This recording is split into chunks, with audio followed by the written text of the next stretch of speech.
So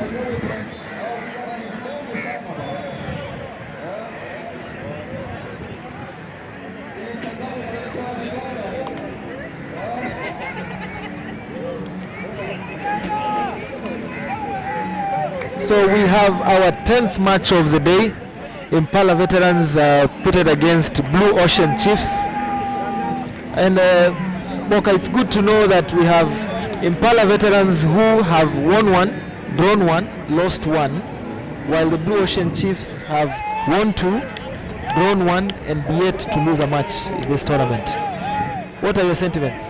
I believe this one will be a very entertaining game because the Blue Oceanic team won't want to lose any of their game, while Impala veterans are really looking for a win in this game. Well, as they are getting set there, we can see some lovely uniforms there from Impala veterans in red, as we have the Blue Ocean Chiefs, as the name suggests, in blue.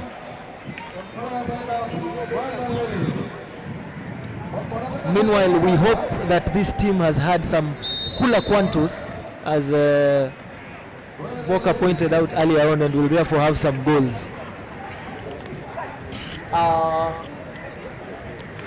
The game starts. Few seconds, few minutes into the game. Blue Oceanic on the ball. Passing at the center. OT. Charlo draws a foul against Kelvin. OT wide to Friday. Friday into the circle, but well defended. Kelvin holding onto the ball. Friday comes in, but they are able to get a line ball towards the center. It's Osti. Back to LC. LC dribble. Passed. Back to Austin. Austin into the circle. Well deflected. And it's a first penalty corner of the game against Impala. Masters. There seems to be some good intensity with how the teams are approaching this game. As we can see, Blue Oceans pushing for an early goal and able to get their first penalty corner, as the defender from Impala veterans pushed the ball, and it was a raised ball, and therefore it was a foul against them. It's a short corner. Friday on the ball. Farhan waiting. Austin waiting. Jogu at the center. Kialo.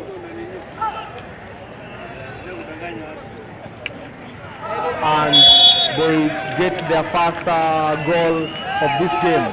It seems things are turning from bad to worse for Impala veterans. They should at least try and come back before the time is on their side. True. Remember, these are the defending champions from the previous Series 1 that was held in Nairobi. That was an initial goal from Blue Ocean Chiefs, and they're now leading by a goal to nil against the Impala veterans. And we see Collins on the ball, trying to dribble past Wamalwa. He gets towards the center. Well defended by Njogu. He draws a foul. Collins on the ball. Nangila moving towards the circle. He decides to circle penetration. Lynette on the ball. She tries to dribble. She dribbles past one. They draw a foul towards their center. Kabu on the ball. And it's not a 5-yard. Therefore, it's a penalty corner for Impala, the first one. The second one in the game. Mariano, this game is coming at a good intensity. Yes, we love the pace. Impala getting the first penalty corner of the game. Remember, Blue Ocean Chiefs have been able to score from their first penalty corner awarded. So we hope there's going to be a competitive nature of this game, as Impala are just about to take their penalty corner. Remember, this tournament is proudly brought to you by Daikyo Japan Motors, Better Buy Limited for your travel and tour needs, and finally LBO Sept Solutions for your solid waste management. Meanwhile, we have Impala veterans about to inject the ball. Kabu there. He receives the ball. Kolo receives the ball right outside of the dotted line. pushes it into the D. Anthony Wamalo is able to intercept, passes it to the flank to Friday Matthew. Friday dribbles, and there's been a foul. He's able to win a foul, stick play and all that. And Farhan is going to start the ball.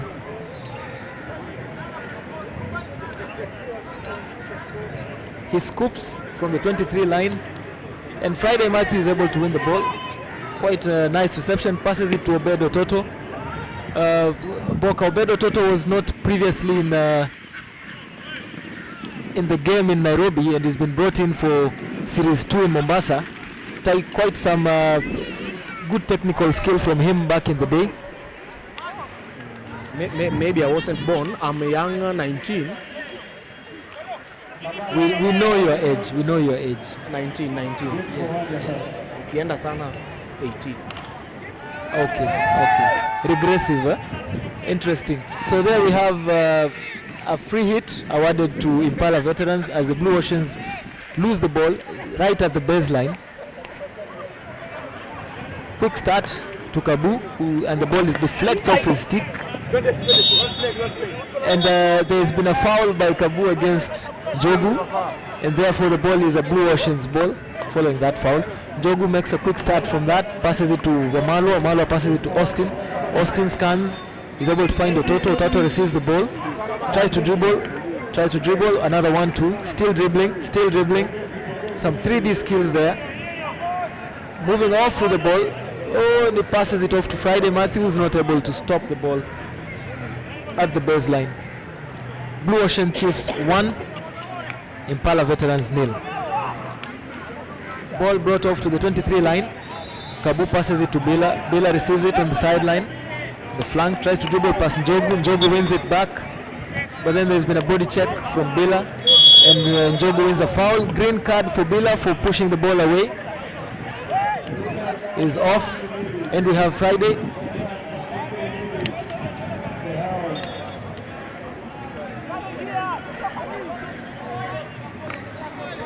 And therefore again we have another foul awarded.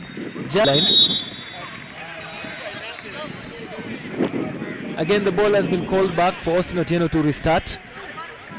Asks the keeper if, or rather the umpire, as to whether we can start the ball. Does some 3D. Obedo Toto receives the ball inside the D. Some stick play, looking for a penalty corner, but not given. Again, Impala veterans win that back. Ball passed off to the sideline to an Impala veteran.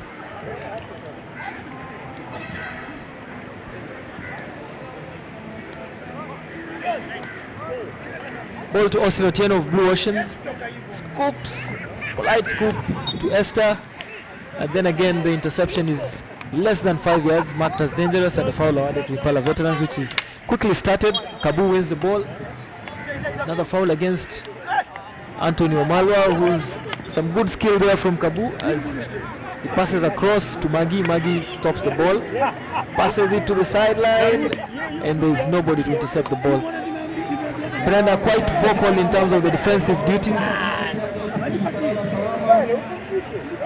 And Farhan picks the ball from the baseline to restart for Blue Ocean Chiefs. Currently, Blue Ocean Chiefs are leading by a solitary goal.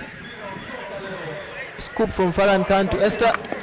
Esther tries to receive the ball on the half line, and she misses it.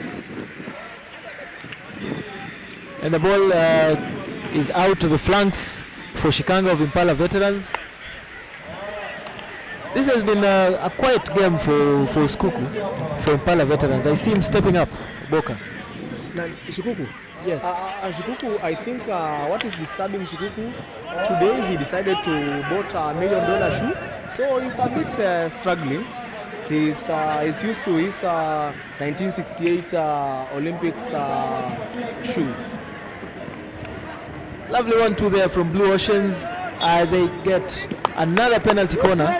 We've also seen Blue Oceans are quite, they've been converting their penalty corners. They just converted the first one from this game, and they have a second one. Yeah, they are coming up so well, and at least they have 1, 2, or 3 people more who can easily convert their pieces, and that is quite recommendable.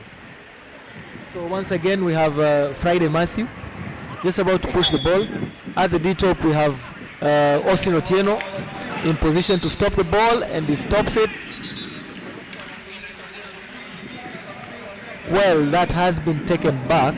Reason being there was an Impala veteran infringing on the half, at the halfway line, and therefore the penalty corner will have to be retaken. However, we had already seen Blue Ocean had almost lost out on that. So Friday Matthew pushing it again. Austin Otieno, it slips off, passes it, and it deflects off an Impala veteran off the sideline, and it's a ball for Blue Ocean Chiefs at the sideline. Esther made an effort to keep the ball in play. Austin Otieno started the ball at the sideline, playing a 1-2 with Friday Matthew, passed across the D, saved by the Impala veteran goalkeeper. Jogu with an effort right in front of the keeper, saved. And Impala veteran are trying to make a sprint for a counter-attack option, but then again that was stopped in the tracks as there was an initial infringement by the Blue Ocean Chief, Friday Matthew. Scoop from Impala veteran, stopped. Nice deflection there. Quick scoop into the D. Another effort to deflect into goal by Lynette of the Impala veterans. Once again, the game is a 0-0 by the Blue Ocean Chiefs, and this game is brought to you by Better Buy Limited, Daikyo Japan Sports, Daikyo Japan Motors, and LBO Sept Solutions. So, Jairus, Yes. again we have a lead at halftime, 1-0 to the Blue Ocean Chiefs. They have been keeping up the tempo throughout that half. The Impala veterans are pegged back into their D, trying to push with some counter-attacking and some quick balls into the Blue Ocean D. What do you see the Impala veterans need to do as we come into the second half in order to get a goal? I think they should be able to pass their balls fast enough so that they can counter the attacking players of Blue Oceanic Chiefs, because I can see Friday playing the midfield, moving forward, Anthony playing nearly the defense, moving forward, and Job also staying upfield, while Elsie also staying upfield, and almost Kialo also staying upfield. Therefore, meaning there are only 3 defenders left behind. Therefore, they need to add more people upwards and move at least one pass, and they'll be able to get good of Blue Oceanic Chiefs. With better basics, and everything will be possible for them. That's a good observation. They've actually added a lot of attacking players, including Obedo Toto, who's able to hold the ball and get the penalty corners for the Blue Ocean Chiefs. Similarly for Impala, we're trying to see if there's a key player who will be able to hold the ball and create those chances and opportunities for them. So they basically have to push from the defense into the D and also move players into the D. And as the day goes by, the players are getting tired. Don't you think so?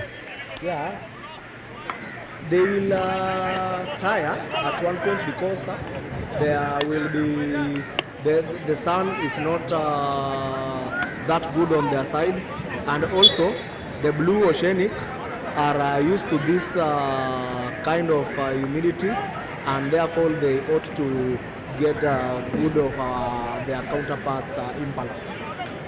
True. They have a lot to prove, considering they are the home-based team, considering they are from Mombasa. So they have a lot that they feel is on them. But then Impala, being the defending champions, they also have a lot in terms of pressure, considering they won the first series. Lakini Mariano, but wazee hawana pressure. Wazee ni kujienjoy bana. Mambo ya pressure hawajui.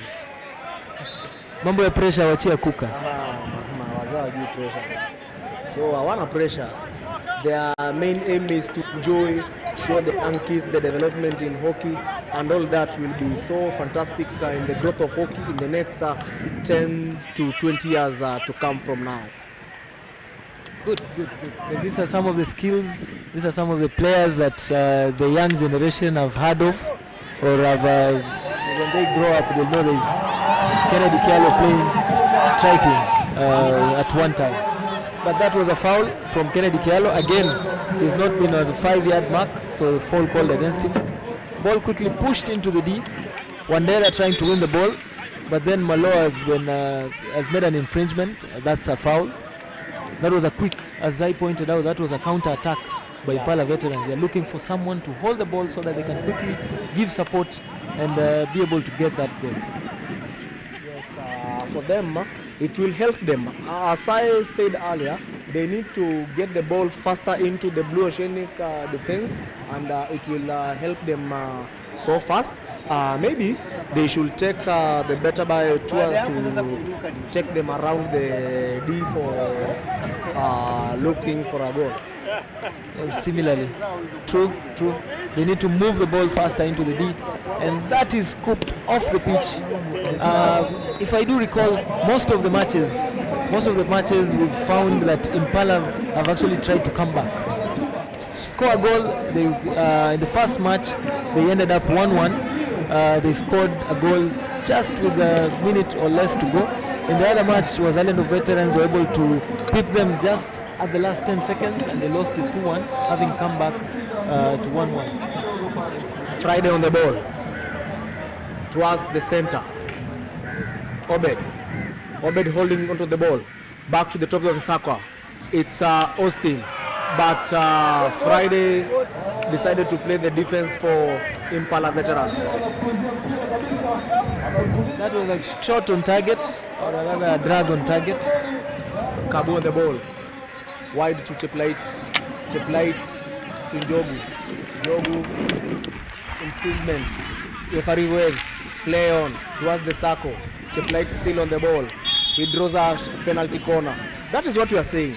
They are moving fast. They are getting what I told them to get some better by tours. And now they are touring around the Blue Ocean circle. They are able to get a penalty corner, but I haven't seen them score from a penalty corner.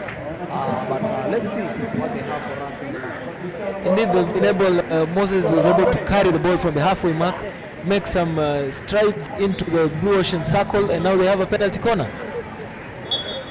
Tuju pushes it to the side to Kabu. Kabu receives it, gets it off the D, saved by the keeper, and rebound put in by Moses.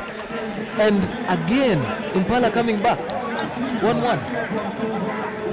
They are really showing up, they are fighting, but as I told you earlier, Impala are looking for points in this game. So for them, they really need to win this one.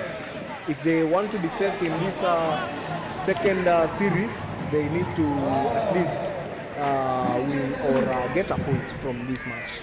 But will the Blue Oceanic allow them? Esther with the ball for Blue Ocean. Quick restart from her and the dribble. Foot by Kabu of Impala veterans. Blue Oceans are trying to make a dash for it. Get another goal to make it 2-1. Ball goes off the Impala veterans' foot, and Blue Oceans have been awarded a penalty corner. Blue Oceans are able to get, I think, their third or fourth penalty corner of the game. I believe they will try and convert this one, because the last one they didn't convert it. This is their second one. So let's hope for they do what they have been doing best.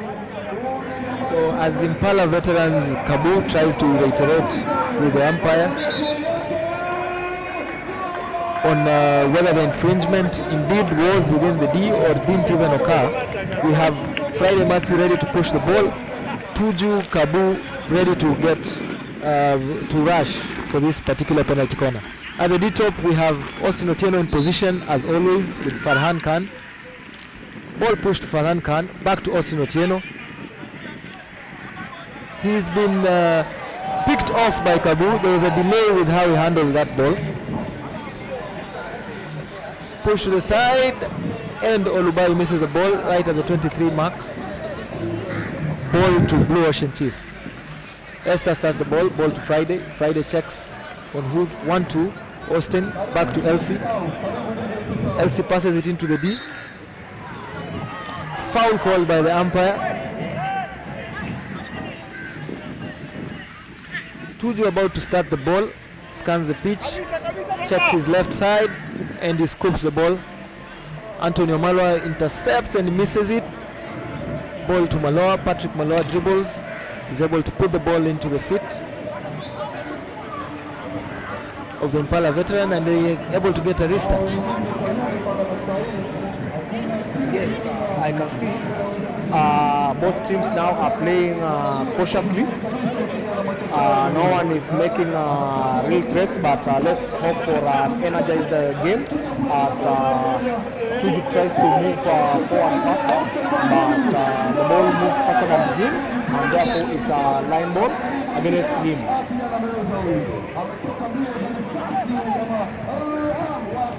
Friday, being Friday. Njogu stopping the ball. Njogu looking up to Austin. Austin to Friday. Friday enjoying hockey. Kabu. The ball with Austin. Austin looks up. Austin starts to Kialo. There is a foul on the top of the circle. Austin looking wide. There is Elsie. What will they do? Austin moving up peacefully. He decides to make an injection. And there is a foot at the top of the center. Yes, there is a foot there. He moves with it a little bit faster. Back to Obed. It was almost deflected by Jogu, but it goes out. 4-16. Some quick play there. Shikuku wide to Bila. Holding on to the ball. Scoops wide. But there was no 5 observed. Therefore, it's a Blue Oceanic Chiefs ball with Austin on the ball. Looking up, Austin starts towards the center. Oskuku quite quiet with the ball. Obed with the ball. Obed tries to push it into the D, but it's won back by Tuju. Tuju makes a run for it, passes it to Lynette. Lynette stops. Nancy on her case. Nancy trying to tackle Lynette. Foul against Nancy, or rather foul against Lynette. Nancy quickly starts the ball. Oskuku runs ahead of Obed, wins the ball. Oskuku dribbles past Anthony, tries to get the better side of him, and Kabu misses the ball. It goes off the sideline once again. This is Blue Oceans versus Impala Veterans. The goals are currently standing at 1-1 in the KHU Masters Hockey Tournament Series 2 at Mombasa Sports Club. This match is brought to you by Daikyo Japan Motors, Better Buy Limited, LBO SEP Solutions for all your solid waste management. So we have Impala Veterans pushing for a second goal. Meanwhile, it's won back by Blue Ocean Chiefs. Obed on the ball. Obed dribbles past on the flanks. He has his second face in Friday. Friday passes it inside, wins the ball. But then there's been a foul right outside the 25-yard line. And there was no one making a run for the Blue Ocean Chiefs, and the ball goes out for a free hit. Oskuku on the ball, scoops it to Bila, and there goes the hooter to mark the end of match 10 between Impala Veterans and Blue Ocean Chiefs that has ended 1-1. As I told you earlier, this game will be a tough one, and as per the results, there was a little bit coming back from our goalless course. Musakatin, now we have a goal 1-1 draw, which is quite recommendable for this tournament from the top teams from the last series. And today they are proving it, they are playing so well, and it ended for a 1-1 draw, which is okay. So that marks the end of match 10. Impala Veterans 1, Blue Ocean Chiefs 1. Yeah.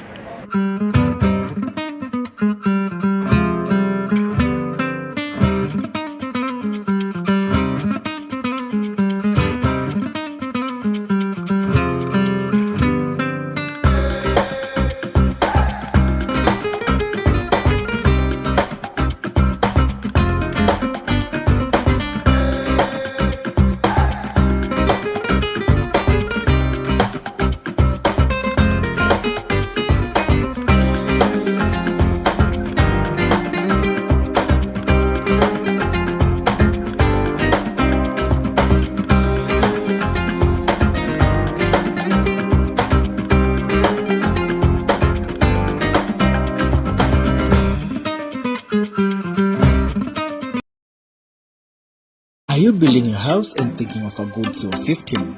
El Biosept Solution is a go-to dealer. Our products are pocket-friendly, no smell, no exhausting, 7-year guarantee, minimal space, professional design and installation. Dealers in biodigester, grease trap and French drain. We install countrywide. Reach us on 0711 184 387 or 0769 731 157. Our website on www.elbiosept.com. Email us on elbiosept@gmail.com. Facebook, Twitter and Instagram at elbiosept. Elbiosept Solution. Your trusted.